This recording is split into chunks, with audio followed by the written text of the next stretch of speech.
wabarakatuh. Selamat pagi. Halo sahabat tani, apa kabar? Semoga Allah Subhanahu wa taala selalu memberi kita kesehatan agar kita bisa selalu berkarya dan berbakti dan memberikan manfaat bagi sesama. Sobat tani, dalam kegiatan usaha tani, pupuk menjadi salah satu faktor yang sangat penting untuk mendukung keberhasilan usaha tani. Selama ini kita sangat tergantung sama pupuk kimia, khususnya urea, untuk memberikan nutrisi pada tanaman. Padahal sahabat tani, penggunaan pupuk kimia yang berlebihan dapat menurunkan kualitas kesuburan lahan pertanian kita dan pada akhirnya akan menurunkan produktivitas lahan, yaitu menurunnya kemampuan lahan untuk menghasilkan tanaman. Sementara di alam ini sudah ada tersedia, sudah banyak potensi yang belum kita gunakan dengan optimal, yaitu adanya mikroba yang dapat digunakan sebagai pupuk hayati. Penggunaan pupuk hayati akan mengurangi biaya pemupukan, karena dengan penambahan pupuk hayati, penggunaan pupuk kimia akan menjadi lebih efektif dan lebih efisien. Sahabat tani, ada banyak jenis mikroba yang bermanfaat sebagai pupuk hayati. Ada dari kelompok jamur, ada juga dari kelompok bakteri. Kelompok bakteri yang memiliki manfaat ganda adalah bakteri dari golongan PGPR. PGPR ini singkatan dari Plant Growth Promoting Rhizobacter atau bakteri perakaran pemacu pertumbuhan tanaman. Jadi merupakan kumpulan bakteri yang hidup di sekitar perakaran tanaman dan memiliki manfaat yang besar bagi pertumbuhan tanaman. Ada beberapa manfaat PGPR, diantaranya adalah penghasil zat pengatur tumbuh atau fitohormon alami. Dapat menghambat atau mengikat gas nitrogen bebas di udara sehingga bisa diserap oleh tanaman. Dan dapat melarutkan fosfat serta meningkatkan ketersediaan unsur hara makro dan mikro di dalam tanah. Di samping itu, PGPR dapat mengendalikan patogen tular tanah yang menjadi penyebab penyakit layu pada tanaman. Jadi sahabat tani, secara umum PGPR ini sangat bermanfaat sebagai pupuk hayati dan agens hayati. Sahabat tani, sumber bakteri PGPR itu dapat diperoleh di alam bebas, yaitu dari tanah di daerah perakaran tanaman atau rhizospher, seperti akar bambu, begini, kemudian akar rumput gajah atau akar tanaman lainnya yang mengandung bakteri PGPR. Nah, biar lebih mudah, nanti akan kami simulasikan. Kami menggunakan akar bambu saja sebagai sumber bakteri PGPR. Sahabat tani, dalam kesempatan ini kami sudah didampingi oleh para penyuluh pertanian PPL, penyuluh pertanian lapangan, Balai Penyuluhan Pertanian Kecamatan Panji, Kabupaten Situbondo. Bersama saya Pak Fathur Rahman, SP, Pak Dodi, Bu Vindi, sama Bu Ika.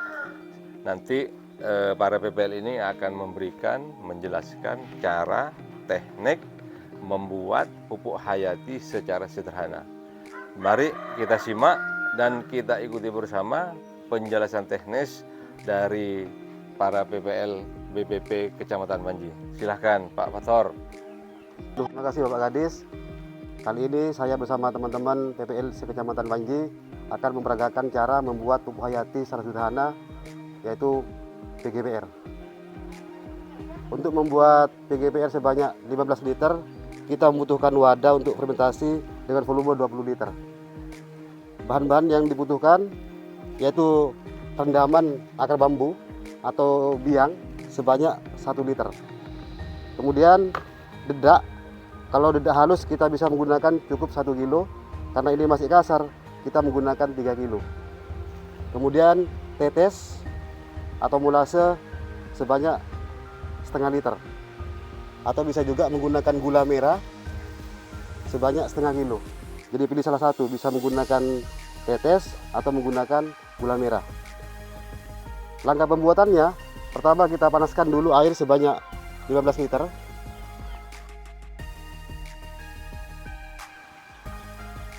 Setelah air mendidih, kita masukkan dedak.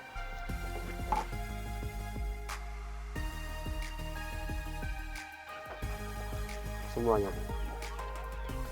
Sambil diaduk-aduk sehingga dedak ini larut sempurna dan menjadi bubur.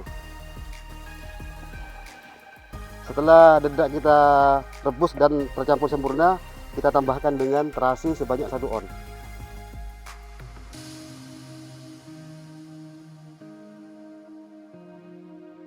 Kemudian diaduk-aduk sampai tercampur dedak dengan terasi. Kemudian berikutnya kita tambahkan dengan tetes sebanyak setengah liter.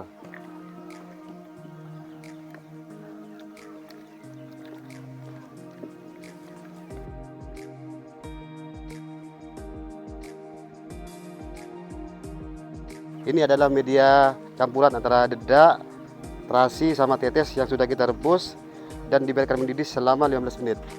Selanjutnya kita saring ke tempat fermentasi.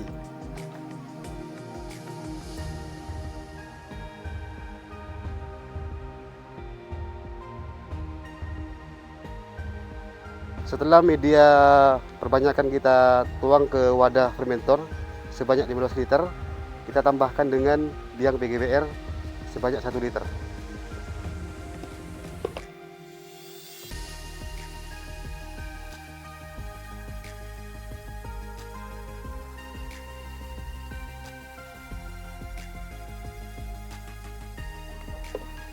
Setelah media PGBR kita tambahkan dengan biang, kita biarkan selama 7 hari untuk proses fermentasi.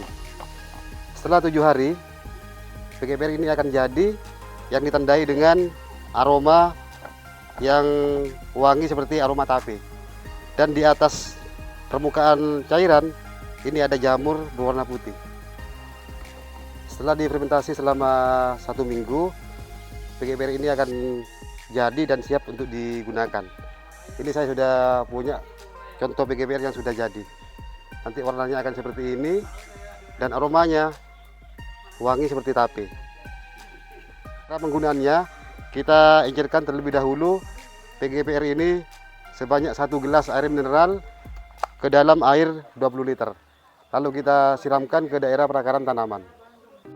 Demikian cara pembuatan PGBR yang sangat sederhana ini. Semoga bermanfaat. Selanjutnya waktu kami serahkan kepada Bapak Gadis.